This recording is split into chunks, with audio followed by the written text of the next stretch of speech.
falando dessa conversa com Pezzolano, o Inter conversa com Paulo Pezzolano, uruguaio de 42 anos, para assumir o comando do time. O treinador, inclusive, deu uma entrevista hoje cedo na rádio El Espectador de Montevideo y comentou o interesse colorado. Roda aí.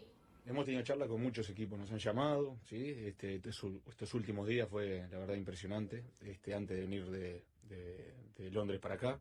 Pero sí, tenemos también alguna charla con equipos allá en Europa también interesantes. Lo único que quiero es agarrar un buen proyecto, que esté alineado a lo que yo siento y quiero. ¿Sos una opción o sos la primera opción de Inter? Se hablaron, sí, ellos están viniendo fuerte y bueno, nosotros estamos escuchando abiertamente porque es un club grande. Con la historia que tiene Inter, todo te llama mucho la atención, así que veremos qué sucede en las próximas horas. ¿Te baja un poquito la expectativa el momento Inter, que la pasó mal, que estuvo hasta último momento por el tema de descenso? ¿Eso te baja un poco la expectativa en este momento de Inter? No. Son clubes históricos, grandes, clubes impressionantes, un país impressionante. No, eso no. Olha só, antes da gente abrir a discussão, ele já trabalhou no Brasil e a gente tem uma arte com a carreira dele, tá? Pezzolano comandou o Cruzeiro quando foi campeão da Série B em 2022, mas pediu para sair depois de perder a semifinal do Mineiro em 2023 para o Galo. Para o América Mineiro, desculpa. Recentemente esteve na segunda divisão inglesa, mas ficou apenas 10 jogos à frente do Watford. Olha aí o que temos. Esse é o currículo dele. Vaguinha, vamos lá. Eu, nas últimas horas, assim, fui conversar com algumas pessoas que, de alguma forma, tiveram relacionamento com o Pezzolano e as referências elas são extremamente positivas, tá? Do trabalho dele. E lá em Belo Horizonte, amam. A informação é que se ele é o nome, a aprovação seria maior do que a do Tite. Cruzeiro? No Cruzeiro. Ele pegou o Cruzeiro pobre, né? Pela impressão deixada lá no Cruzeiro, apesar de ter perdido a semifinal do Campeonato Mineiro, mas ele tem uma aprovação alta lá no Cruzeiro. Também conversei com uma pessoa que trabalha no Real Valladolid. Tá? Opa! E que passou boas referências deles, que é um grande treinador. Amigo do Ronaldo. Tem ideias. O Ronaldo não está mais lá, né? Sim. É um grupo mexicano que comprou agora o Real Valladolid. Mas as referências são positivas. Eu estava acompanhando um trecho da entrevista que ele concedeu e essa parte aí realmente indica que tem conversa e que a definição pode acontecer nas próximas horas. Mas eu fiquei com uma sensação assim de que realmente ele tem um desejo Europa ainda e que o sonho... E aí ele fala isso abertamente. O sonho dele é treinar a seleção uruguaia. Ontem uma pessoa me passou uma informação de que para onde ele vai, ele coloca a cláusula.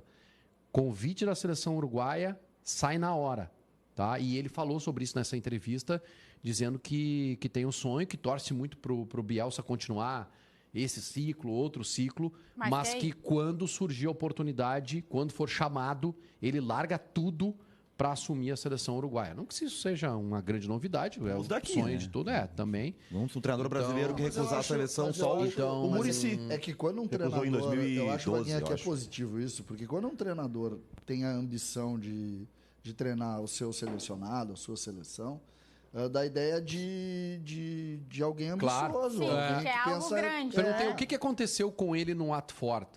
E aí chegou uma informação para mim de que o filho do dono do Watford é ligado a empresários, ou tem um grupo de empresários, e aí o time não era o time para competir, era um time mais para fazer negócio. Tá? Em linhas gerais foi isso que me foi passado. Pode ser uma narrativa também. E aí eu perguntei, ele fala inglês fluente? E me disseram que é médio o inglês dele. E a gente sabe que talvez a comunicação para os jogadores... Tinha um tradutor, provavelmente, né? Mas é diferente do castelhano que chega aqui no Brasil para trabalhar. Né? O espanhol e o português tu consegue entender com mais facilidade. Embora alguns não entendam. Embora depois de entrevista nós vamos ouvir que ele falou mais fechado para não dar resposta na derrota. Mas na Inglaterra... Porque a gente está sempre pronto para vem quem vem de fora e aqui, né? Levantar. Quem é daqui pode fazer trabalho ruim, pode perder, que sempre vem alguém para elogiar, né? Impressionante. Quando é daqui é impressionante. É impressionante. Cara, hoje eu vou tomar café. pra mim. Mas o que eu queria colocar é que é diferente. Pega esse olinão aí pra gente. Se o teu idioma é o espanhol, tu chega na Inglaterra. O Filipão sofreu com isso, com o português na Inglaterra, né? Então, ele não tinha a fluência do inglês e talvez isso tenha prejudicado também. Mas eu gostei, assim, Tu da gosta do fala nome dele. de vir? Tu gosta desse nome pra vir pro Inter? Cacau, eu tenho minimizado a importância do treinador. Sim. Tá? Eu acho ontem. que o Inter, em grandes conquistas, teve técnicos assim contestados. Então, eu tenho certeza que vai ser contestado o Pesolano. Não é o Pesolano, é o Domingues, vão contestar. Não é o Domingues, é o Lisca, vão contestar. Não é o teria Lisca. aprovação era o Tite. Mesmo assim, não 100%. Tá? Não, 100% não ninguém, nem Jesus Cristo. Então, mas assim, grande parece fala do Munari o hoje. perfil dele, profissional jovem, tá? Profissional Ambicioso. jovem, ambicioso, trabalhador, né? Então, tá bom. Tomara que venha e dê certo, Falando assim. do Mas eu campo, quero tá? repetir, eu tenho repetido isso toda semana.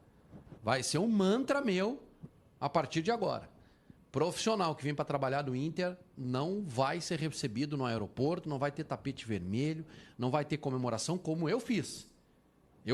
Tá. Outros também fizeram, né? Fizeram festa para Robert Renan no aeroporto. Isso é um exagero assim absurdo. Mas fizeram para Borré, fizeram para Valência, fizeram para não sei mais quem. Então valeu pro Abel agora, a última.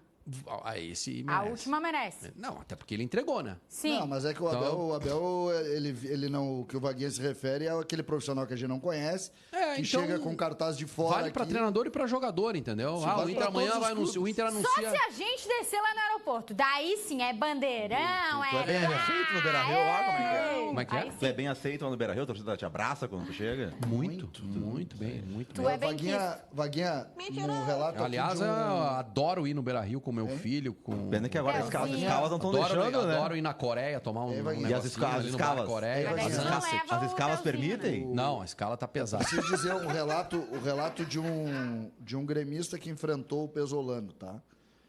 Foi um dos bons times que eu vi, do ponto de vista de treinamento, foi o time do Cruzeiro, quando o Grêmio enfrentou o time do Cruzeiro na Série B. O Cruzeiro ganhou muito fácil aquela... Olha aí a palestra dele contra o Grêmio, ó. Nessa imagem aí, a palestra dele contra o Grêmio. Olha lá o Diogo Barbosa. Olha ali. Olha lá Bruno Alves também. O Grêmio também é grande demais, né? Diogo Barbosa e Bruno Alves aí também, olha... Barbada, David chegou pros caras e disse assim, ó, aí joga o Diogo Barbosa e o Bruno Alves, vamos atacar por ali. É por ali o jogo.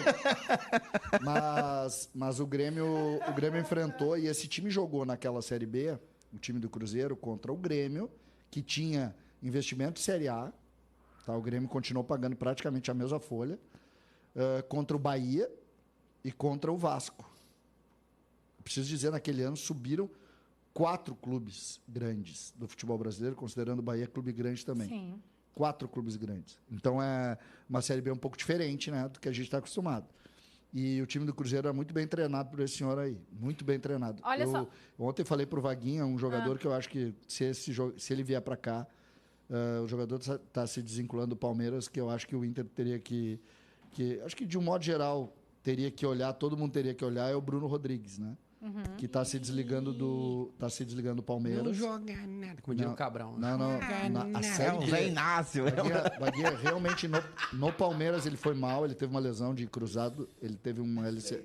Só que o Bruno Rodrigues, no Cruzeiro, ele acabou com a Série B. Jogando pelo lado, né? Mas o Inter tá na Série A.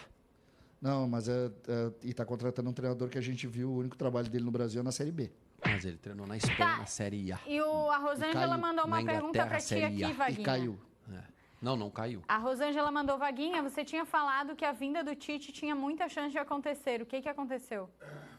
O Cruzeiro chegou com mais força e levou. E não tá errado o Tite, tá? Não tem erro nenhum aí. Mais o Tite cash, preferiu né? o Cruzeiro. Mas cash? Eu acho que nem é questão de dinheiro. Projeto.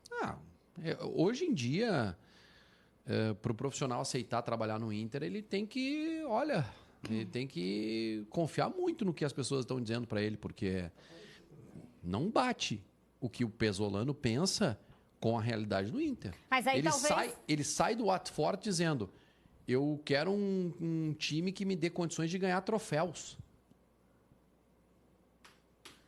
Tá. Ele falou Bota sobre o grilinho aí. o Schenk tá... Pode botar o grilinho aí. O Schenk tá me passando aqui informação que na entrevista ele falou que no Watford ele disse que lá teve 15 técnicos, né, nos últimos anos. E aqui teve mais. E isso, tipo, de boa. Não, aqui teve mais, né? Por Mas isso que não tá batendo. Aí o que eu ia te dizer é esse fator do Abel estar nessa parte de diretor e tudo mais, isso dá um respaldo daí para o... O Pesolano não sabe quem é o Abel. Não? Eu entendi o teu argumento, tá? Quer dizer, não sabe, talvez não conheça, talvez conheça o nome do Abel. Mas talvez ele tenha mais confiança no Abel do que no Barcelos. Não sei. Se ele pesquisar no mercado. Nesse caso, não sei. Na cabeça dele, tá? Vamos pensar pela cabeça dele. Em cima desse argumento que o Vaguinha colocou, porque o Vaguinha está fazendo uma análise do atual momento do Inter, né? Que é um momento que não indica títulos. A verdade é essa, né? Não indica grandes conquistas, porque o Inter está passando por um problema muito sério, que foi construído, inclusive, pela gestão que está contratando o treinador. Mas pensa pela cabeça dele. Qual é a chance dele ganhar alguma coisa no Inter em relação ao time que ele estava na Inglaterra? Tá, mas ele falou nessa entrevista de hoje sobre todas as datas. A data que começa a preparação do time da temporada, data que começa o Gauchão, a data que começa o Campeonato Brasileiro, que o Inter lutou contra o rebaixamento esse ano, que isso não diminui em nada. Então ele está super por dentro de todas as situações. Ele se mostrou muito interessado nessa entrevista. Pois é, Cacau. Então tá. Então venderam bem para ele o Inter, né? Venderam bem para ele o Inter. E que tem uma coisa que não muda no Inter, né? Que é a grandeza do clube. Sim. Que isso não muda, né? O Inter, ele morava aqui no Uruguai, então ele conhece a história do Inter, né? O bicampeão da Libertadores da América, o Inter campeão do mundo, conhece o estádio Beira-Rio. Isso aí ele conhece. Isso aí não muda e seduz o profissional, né? Não tem dúvida nenhuma. Agora, a realidade do Inter é que não bate com aquilo que ele está pensando, né? Ele quer um projeto. Gente, qual é o projeto que estão vendendo para ele? A pessoa que está vendendo tem que ser muito boa vendedora, porque nós quase caímos para a segunda divisão. Tem mais um ano da gestão do presidente Alessandro Barcelos, não tem dinheiro. Tem uma notícia por dia sobre cobrança de dívida. Agora tem um processo aí que o Inter perdeu na justiça do empresário Jair Peixoto, que está cobrando 30 ou 40 milhões do Inter, que o Inter vai ter que pagar. Então, essa é a realidade. É isso que virou o Inter no momento. Qual é o projeto que estão vendendo para ele? Eu queria saber qual é esse projeto.